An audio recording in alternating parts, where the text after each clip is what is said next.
नमस्कार, मी Vrushali Ghatpande विचारचक्राच्या Vrushali and books या भागात आपल्या सगळ्यांचं मनपूर्वक स्वागत करते. सर्वप्रथम आपल्या सगळ्यांना शिवराज्याभिषेक दिनाच्या मनपूर्वक शुभेच्छा. मला खात्री आहे की आपल्यापैकी बरेच जण शिवराज्याभिषेक दिन प्रत्यक्ष रायगडावर जाऊन साजरा करत असतील, पण गेल्या 2 वर्षांपासून आपण सगळेच जण ही रायगडवारी मिस करतोय. तर त्याच दिनाचं औचित्य साधून आज आपण ही विशेष मुलाखत आयोजित केलेली आहे. आज आपल्या सोबत आहेत इतिहास अभ्यासक रोहित पवार सर. सर, मी विचारचक्रामध्ये मनपूर्वक स्वागत करते. सुरुवातीला या मुलाखतीचं स्वरूप मी सांगते. ही मुलाखत 2 भागात होईल, पूर्वार्ध आणि उत्तरार्ध. पूर्वार्धात आपण छत्रपती शिवाजी महाराज आणि सोशल मीडिया या विषयावर बोलणार आहोत. अत्यंत संवेदनशील विषय आहे आणि आता या विषयाची चर्चा करणं अत्यंत गरजेचं झालंय, कारण आपण बघतो की व्हॉट्सअप, फेसबुक, युट्यूब याद्वारे सहज माहिती आपल्यापर्यंत पोहोचते आणि या माहितीच्या आधारे आपण आपली मतही बनवतो.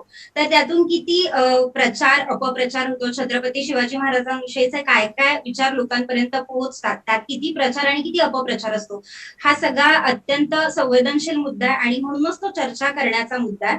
तर पूर्वार्धात आपण या सगळ्याविषयी बोलणार आहोत, छत्रपती शिवाजी महाराज आणि सोशल मीडिया. या मुलाखतीच्या उत्तरार्धात रोहित पवार सरांनी नुकतंच अनुवादित केलेलं पुस्तक आहे परकीयांच्या नजरेतून छत्रपती शिवाजी महाराज. या पुस्तकाचा आपण परिचय करून घेणार आहोत. आज शिवराज्याभिषेक दिन आहे आणि आपल्यापैकी अनेकांनी हा अनुभव घेतला असेल की रायगडावर गेल्यावर आपल्याला हेनरी ऑक्सिंडननं जे लिहून ठेवलंय ते आठवतं की त्यावेळी शिवराज्याभिषेक दिनी तो उपस्थित होता आणि त्यावेळी तिथे हत्ती कसे आले असतील असं आश्चर्याचं लिखाण त्याने त्याच्या ह्याच्यात व्यक्त केलेलं आहे. तर असे बरेच परकीय प्रवासी किंवा अभ्यासक त्यावेळी भारतात महाराष्ट्रात येऊन गेले. शिवाजी महाराजांविषयी त्यांनी त्यांच्या चरित्रात कसं वर्णन केलेलं आहे, हा सगळा एक रंजक इतिहास किंवा ही रंजक माहिती आपण सरांकडून जाणून घेणार आहोत. तर अतिशय इंटरेस्टिंग गप्पा असणार आहेत. मी सगळ्यांना विनंती करेल की या मुलाखतीचा पूर्वार्ध आणि उत्तरार्ध आपण सगळ्यांनी आवर्जून बघावा. तर मुलाखतीला सुरुवात करण्याआधी मी रोहित सरांचा अल्प परिचय करून देते. इतिहासाच्या पाऊलखुणा या अत्यंत महत्वाच्या फेसबुक पेजमुळे आपल्या सगळ्यांना परिचित आहेतच. ते मूळचे पुण्याचे आहेत आणि एका नामांकित कंपनीत लीड सॉफ्टवेअर इंजिनियर म्हणून ते कार्यरत आहेत. गेल्या 8 वर्षांपासून त्यांचा इतिहासाचा अभ्यास आहे.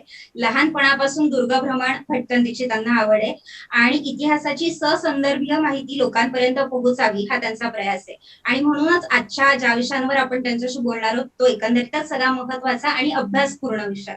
तर मुलाखतीला आपण सुरुवात करूयात. सर, सुरुवातीला मी विचारेन की आपल्याला माहितीये जसा काळ बदलत गेला तशी अभ्यासाची वाचनाची साधनं बदलत गेली आणि बदलत्या काळानुसार आपण त्या साधनांना आत्मसातही केलं. आज फेसबुक, व्हॉट्सअप किंवा युट्यूबद्वारे लगेचच माहिती आपल्यापर्यंत पोहोचते. व्हॉट्सअपला तर आपण व्हॉट्सअप युनिव्हर्सिटी असंच म्हटलं पाहिजे. पण ही माहिती आपल्यापर्यंत जी पोहोचते, जी सहज उपलब्ध होते, त्या माहितीत किती सत्यता असते हा अतिशय महत्वाचा विषय आहे. आणि या अशा माहितीच्या आधारे आपण आपली मतं बनवणं कितपत योग्य आहे, या अशा माहितीतून छत्रपती शिवाजी महाराजांविषयीचा प्रचार किंवा अपप्रचार सध्या वाढतोय का, याविषयी काय सांगाल? खरंय. आजकालच्या जमान्यात आपण सोशल मीडिया हे एक फास्ट फूड असं म्हटलं पाहिजे. खरं तर. पण म्हणजे प्रत्येक गोष्ट आपल्याला मिळते. त्याचे फायदे आहेत, तोटेही आहेत. आणि WhatsApp युनिव्हर्सिटी सगळ्या क्षेत्रात आहे. म्हणजे अगदी आपण आता कोविडचा आता काळ आहे. त्याच्यामध्ये तुम्ही बघताय की किती प्रकारचे अफवा पसरतात आहेत. तर ह्याला इतिहासही अपवाद नाहीये खरं तर. आणि त्याचं असं आहे की इतिहासाला धरून आता सांगायचं झालं तर सोशल मीडियाच्या माध्यमातून आपलं इतिहासाचं मत बनत चाललंय बऱ्याच लोकांचं. आणि हा खरं तर खूप मोठा निगेटिव्ह गोष्ट आहे. म्हणजे येणाऱ्या काळासाठी तरी खूप अवघड होत जाणार आहे हे सगळं, असं तरी आता दिसतंय. पण एकूणच इतकी वाईट परिस्थिती नाहीये सोशल मीडियाच्या माध्यमातून. आता आपण सोशल मीडिया आणि इतिहास याचा जर का विचार केला, तर थोडंसं इतिहासाबद्दल बोलावं लागेल मला वैशाली.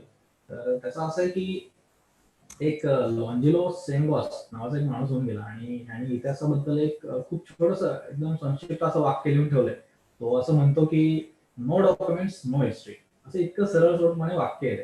त्याच्यातनं तुम्हाला कळायला पाहिजे की इतिहास ह्याला कुठे ना कुठेतरी संदर्भ जोडले गेलेले आहेत. तर असंही नाहीये की म्हणजे व्हॉट्सअपवर तुम्हाला एखादं जड असं एक लेख यावा की ज्याच्यामध्ये संदर्भांचा मारा केलाय पूर्णपणे, तर हेही कुणी वाचणार नाहीये.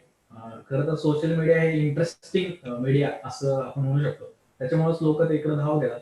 आजकाल तुम्ही पाहताय की आता आपलं युट्यूब हा चॅनल सुद्धा आहे, तर पुस्तकं वाचण्याचं प्रमाण हे त्यातल्या कमी आहे. मी अगदीच कमी झालं असं म्हणत नाहीये. वाचक आहेत, वाचक वर्ग हा खूप मोठा आहे अजून मराठी क्षेत्रातला.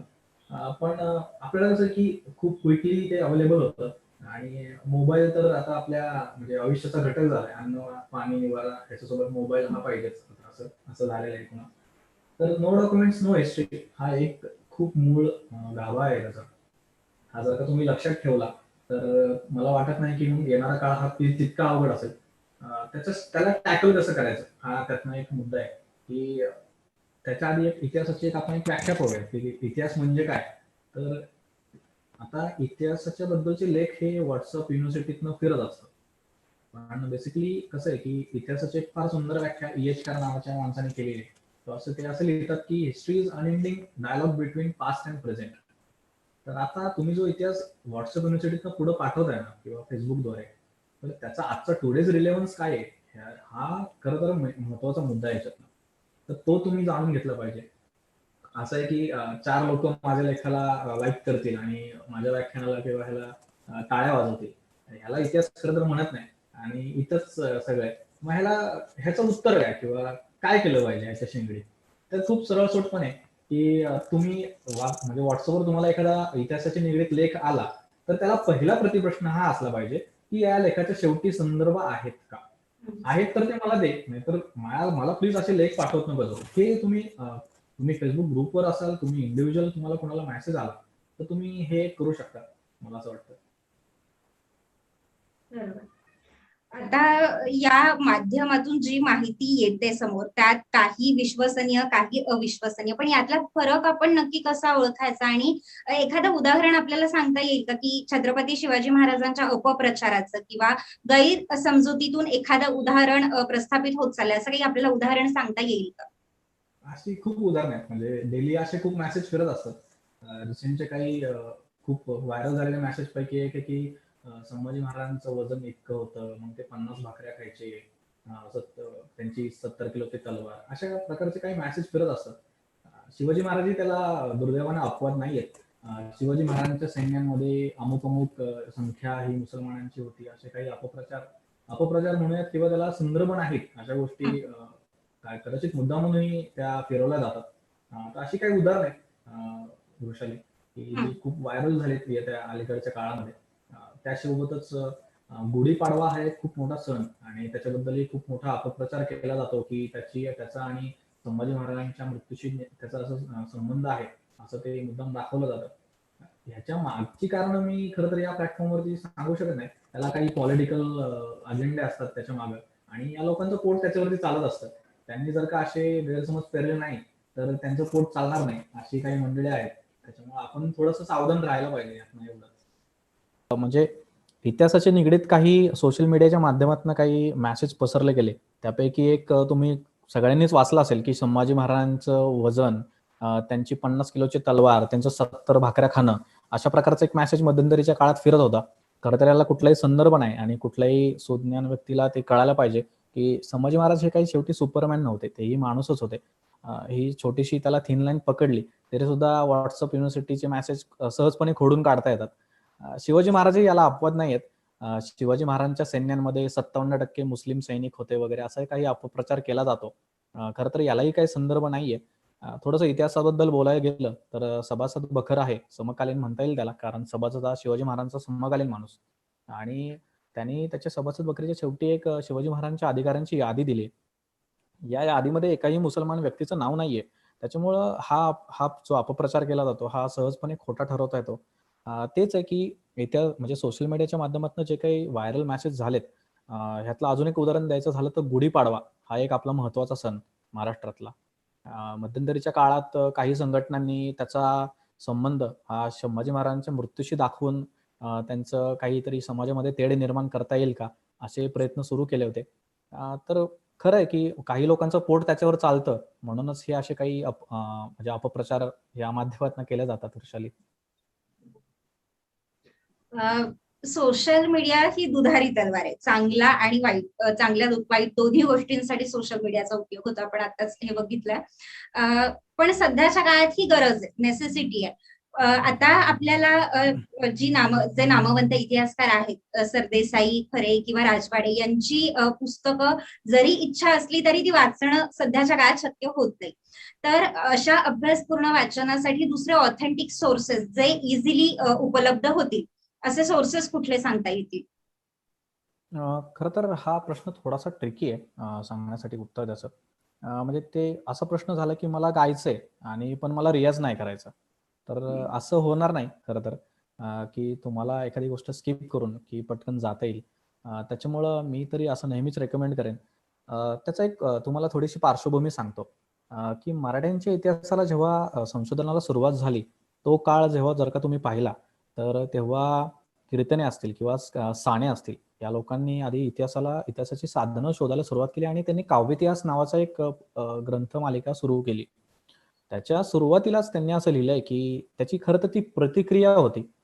त्याचं कारण असं की मराठ्यांचा इतिहास हा लिहायला ग्रँडफ नावाच्या काही इंग्रज अधिकाऱ्याने सुरुवात केली. हा ग्रँडफ म्हणजे प्रतापसिंहाच्या पदरी होता, तिकडंच तो असायचा सातारला. आणि ह्याने मराठ्यांची अशी प्रतिमा करून दिली जगासमोर की मराठे हे लुटारू आहेत, असं असं त्यांनी सर्व म्हणजे सांगून दिलं. आणि त्याचं असं आहे की ह्या कानासाने ह्या सगळ्या संशोधक लोकांनी त्याला खोडायला सुरुवात केली सुरुवातीला. त्या कानासानेने जे काव्य इतिहास संग्रह लिहिलेत, त्याच्या अगदी सुरुवातीलाच त्यांनी लिहिलंय की महाराष्ट्रातल्या कुठल्या व्यक्तीला जर का स्वतःचा इतिहास हा जर का गर्वाने वाचायचा असेल, तर त्याने हे पुस्तक नक्की वाचावं.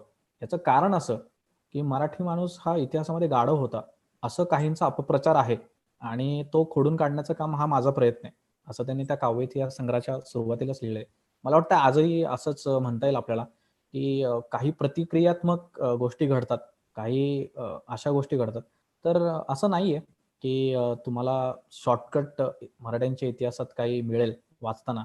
नक्कीच अशी काही पुस्तकं आहेत की त्यातनं काही तुम्हाला इंटरेस्टिंग लेख वाचायला मिळतील. म्हणजे मी अशा काही पुस्तकांची नावं सांगेनच मी तुम्हाला. पण ultimately there is no shortcut. आपल्याला असा कुठलाही शॉर्टकट घेता येणार नाही. तुम्हाला मराठी रियासत वाचावीच लागेल सरदेसाईंची. अगदीच तुम्ही राजवाड्यांनी लिहिलेले सगळे खंड आहेत, म्हणजे त्याच्यामध्ये सगळी पत्र छापलीत मराठ्यांच्या इतिहासाची. ती मोडी पत्र आहेत, त्याचं त्यांनी भाषांतर केलेलं आहे. तर ही सगळी नाही वाचता आली, तर मराठी रियासत तरी प्रत्येक मराठी माणसाने वाचण्यासारखीच आहे आणि ती तितकी इंटरेस्टिंग सुद्धा आहे. अर्थात काही छोटेखानी पुस्तकं सुद्धा आहेत, त्याचाही उल्लेख नक्कीच करता येईल. आम्ही हा छोटासा प्रयत्न केला होता.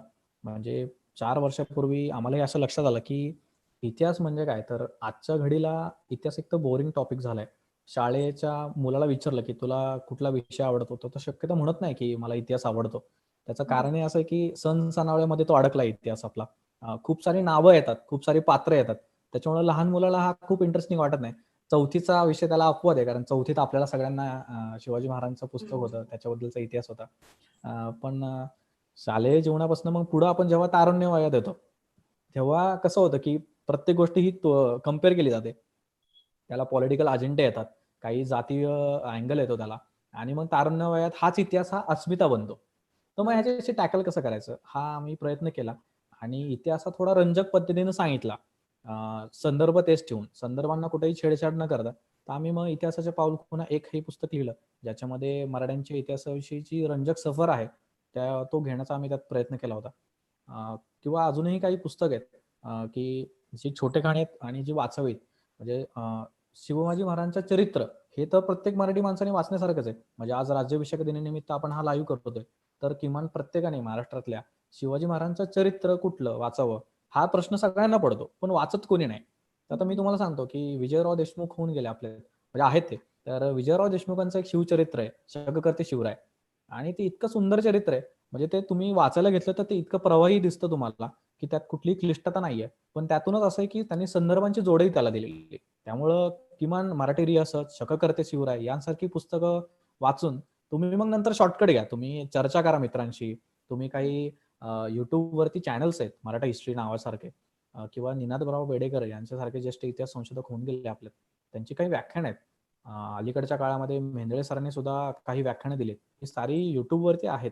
त्याच्यामुळे माध्यमं जर का बदलली, तरी सुद्धा आपल्याला कंटेंट चांगला मिळू शकतो, असं मला म्हणायचं आहे त्यातनं. बरोबर. आता आपण म्हटलात की चर्चा घडून येतात. काही वाचल्यानंतर आपण चर्चा करतो. सोशल मीडियावर चर्चांना आता मोठा वाव आहे. प्रत्येक गोष्ट चर्चिली जाते सोशल मीडियावर. आता आपण असं म्हणू शकतो का, म्हणजे मध्यंतरी पण अशी बरीच उदाहरणं होती की काही लेख प्रकाशित झाले तर त्याला एक संदर्भासहित वेगळ्या पद्धतीने प्रत्युत्तर आता दिलं जातं. आपण मध्ये अशी बरीच उदाहरणं बघितली, किंवा रिसेंटली गिरीश कुबेर यांचं पुस्तक आलेलं आहे आणि त्याला डॉक्टर केदार फाळकेंनी संदर्भासहित व्यवस्थित प्रत्युत्तर दिलेलं आहे. त्यामुळे एका विशिष्ट नरेटिव्हला आता प्रत्युत्तर देणं जास्त सोपं झालंय आणि तो अवेअरनेस क्रिएट करून मोठ्या जनसमुदायापर्यंत ती माहिती पोहोचवणं सोशल मीडियामुळे सहज सोपं झालं असं आपण म्हणू शकतो का? आणि मी जो रेफरन्स सांगितला केदार फाळकेंच्या रेफरन्सला अनुसरून हा प्रश्न आहे माझा, तर याविषयी काय सांगाल? हो, म्हणजे अगदीच अलीकडचं हे उदाहरण आहे. गिरीश कुबेर यांनी त्यांचं एक पुस्तक लिहिलं. तर त्या पुस्तकामध्ये त्यांनी काही वादग्रस्त विधानं केली आणि त्या वादग्रस्त विधानांना कुठं ना कुठेतरी प्रतिवाद करणं गरजेचं होतं. खरं तर आता सामान्य माणसाला असं वाटतं की गिरीश कुबेर हे काही इतिहासकार आहेत. मुळात असं नाहीये. गिरीश कुबेर हे कुठल्या प्रकारचे इतिहासकार नाही आहेत. त्याच्यामुळे त्यांनी लिहिलेल्या कुठल्याही गोष्टीला तितकंसं महत्त्व नाहीये. पण प्रॉब्लेम असा आहे की गिरीश कुबेर यांनी एखादं पुस्तक लिहिलं तर ते, आणि इंग्रजीमधनं लिहिलं तर ते महाराष्ट्राबाहेरही विकलं जाणार आहे. आणि महाराष्ट्राबाहेरच्या जनतेला जर का मारड्यांच्या इतिहासाबद्दल जर का गैरसमज झाले तर मग ग्रँड मध्ये आणि गिरीश कुबेरांमध्ये काही फरक नाहीये हे साधारणपणे आपल्याला कळू शकतं. कारण मराठ्यांची इतिहासाची जी प्रतिमा आहे तीच पूर्णपणे मलिन होते. आणि अर्थातच त्यांनी त्यांच्या पुस्तकात कुठे संदर्भ दिले नव्हते आणि त्याला त्या प्रतिवाद करण्याचा प्रयत्न हा केदारराव फाळकेंनी केला. अगदी हा कार्यक्रम करण्याच्या आधी मी केदाररावांशीच आता फोनवर चर्चा करत होतो यासंबंधी. तर त्याचं कसं आहे की मी थोडासा आधीचा काळ जर का बघायचं झालं तर चर्चा हा विषयाला धरून तर केसरीचं एक युग होतं आणि केसरीमधनं बरेचसे सामाजिक प्रश्न हे तिथं चर्चा केल्या जायचे. आणि त्याच्यावरती मग लोकमान्य टिळक असतील किंवा अनेक मंडळी असतील, ही खूप प्रतिबंध मंडळी, आणि हे एखादा लेख लिहायचे आणि त्याला प्रतिवाद व्हायचा. ह्या प्रतिवादामध्ये खूप चांगलं एक काय म्हणू आपण की ही सगळी अभ्यासू मंडळी होती आणि जी चर्चा त्यातनं दिसायची लोकांना, सामान्य माणसांना त्यातनं काहीतरी इन्फॉर्मेशन मिळत असे. अलीकडच्या काळात काय झालं की चर्चा अशी होते की ती वैयक्तिक अँगलला मग पुढे जाते की तुला काय कळतं यातलं, असं तो सहजपणे मग ते त्याला अर्थ राहत नाही. तोच अलीकडच्या काळात होतोय. याच्यावरती माझं अगदी सहज उत्तर आहे, तुम्हाला प्रतिवाद करायचा तर जरूर करा, त्यात वेळ जाईल तुमचा. पण जसं असं आपण म्हणू शकतो की एखाद्याने रेग ओढली ना तर आपण त्याच्यापेक्षा मोठी रेग ओढूयात, आपण चांगलं पुस्तक लिहूयात, आपण चांगला अभ्यास करूयात त्याच्यापेक्षा.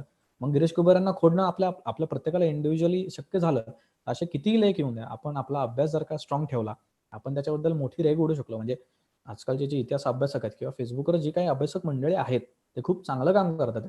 पण ते प्रतिवादच जर का करत बसले तर मला वाटतं की त्यांची पूर्ण एनर्जी त्यात निघून जाईल. त्याच्यापेक्षा तुम्ही काहीतरी करा. आता जी काही पुस्तकं मी वाचली त्याच्यामध्ये त्यांच्या अनेक प्रस्तावना असतात लेखकांच्या. त्या लेखकांच्या प्रस्तावनेतनं सुद्धा खूप चांगला प्रतिवाद करता येतो आणि मग पुस्तक आहेच की तुमचं, तुम्हाला मुद्दा मांडायला. तर अशाही तुम्ही गोष्टी करू शकता त्यातनं चर्चा करताना. म्हणजे कुठेही त्यात तुम्ही वैयक्तिक अँगल न आणता जर का चर्चा झाली तर ह्या दोघांच्या चर्चेतनं तिसऱ्या म्हणजे ज्या सामान्य लोकांचा आहे हा त्यातनं फायदा आहे. मुळात खूप चांगले अँगल्स त्यातनं पुढे येतात असं मला वाटतं. बरोबर. मला असं वाटतं इतिहासाची चिकित्सा ही वाद प्रतिवाद त्यातूनच खऱ्या अर्थाने इतिहासाची चिकित्सा होते. वैयक्तिक घाव घालण्यापेक्षा किंवा वैयक्तिक हो. टीका करण्यापेक्षा ही अशा प्रकारचे वाद प्रतिवाद होणं गरजेचं. ह्यात मी एक छोटंसं उदाहरण अजून एक ऍड करतो की मराठ्याच्या इतिहासामध्ये सरदेसाई आणि सरदेसाईंसोबतच, म्हणजे सरदेसाईंनी किती मोठं काम केलं हे तुम्हाला माहिती आहे. त्यानंतर शेजवलकर हे खूप मोठे इतिहासकार होऊन गेले आणि असं होतं तेव्हा की सरदेसाईंचा जो अँगल होता मराठ्याच्या इतिहासाचा, म्हणजे इतिहास लेखन पद्धती त्यांची जशी होती त्याच्या विरुद्ध मतही शेजवलकरांची होती. आणि वाद प्रतिवाद जरी असले तरी सुद्धा सरदेसाईंची मोठेपणा बघा किती त्यांचा, की त्यांनी शेजवलकरांना सांगितलं की मी नानासाहेबांवरती चरित्र लिहितोय, त्याची प्रस्तावना तुम्ही लिहा. आता हे तर जगजाहीर होतं की नानासाहेबांची प्रतिमा ही सरदेसाईंनी लिहिलेली ही शेजवलकरांना अमान्य होती. हे माहीत असून सुद्धा त्यांची प्रस्तावना ही त्यांच्या नानासाहेबांच्या चरित्रात घेणं हे म्हणजे सरदेसाईंसारखा मोठा माणूसच करू शकतो असं मला वाटतं. की कुठेतरी वैयक्तिक अँगल बाजूला ठेवून तुम्ही, सरदेसाईंचं हेच म्हणणं होतं की जर का शेजवलकरांनी माझ्या पुस्तकाला प्रस्तावना लिहिली ज्याच्यामध्ये त्यांनी नानासाहेबांच्या जर का काही चुका दाखवल्या तर माझं चरित्र हे परिपूर्ण होणार आहे बेसिकली. एक छोटंसं उदाहरण त्यात ऍड करता आलं मला.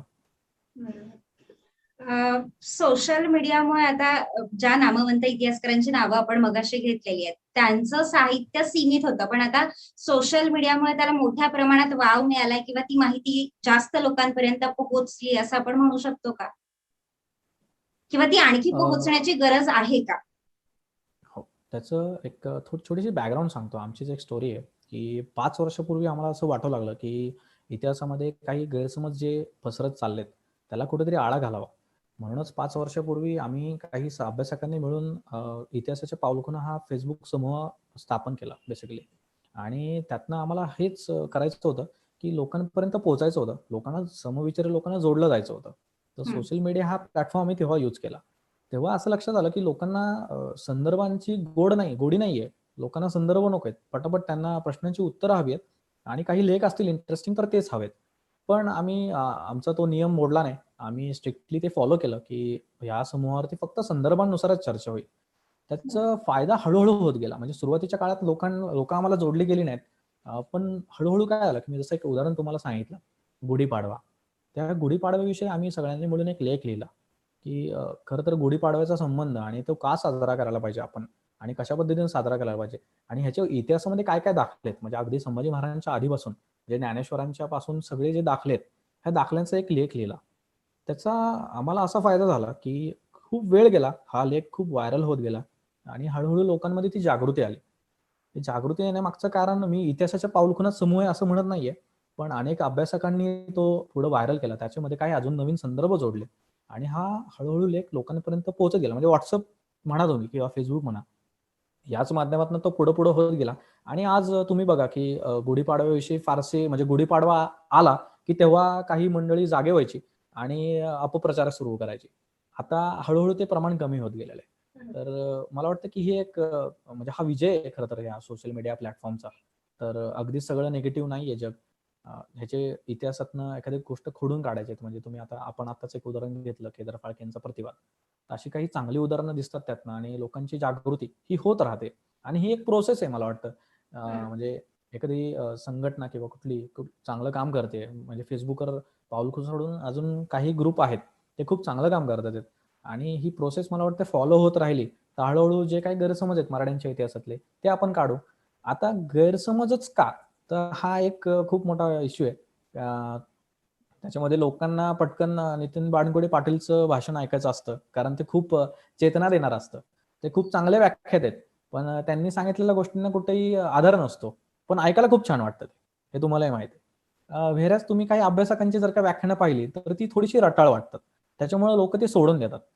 त्याच्यामुळे हळू असं होईल, की लोकांना कळून चुकेल, की मीडिया जसा बदलतोय. आता लेख फारसे लोकं वाचत नाहीत. पटकन आता मला YouTube व्हिडिओ मिळतो का 4 मिनिटांचा? त्याच्यामध्ये मला माहिती मिळू शकते का?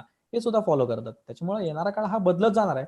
त्याच्यामुळे इतिहास अभ्यासकांनी फक्त पुस्तकाच्याच याच्यातनं प्रबोधन करणं तितकंच गरजेचं आहे, जितकं सोशल मीडियाच्या माध्यमातून करणं आहे. आणि याचे फायदे नक्कीच आहेत, असं मला वाटतं.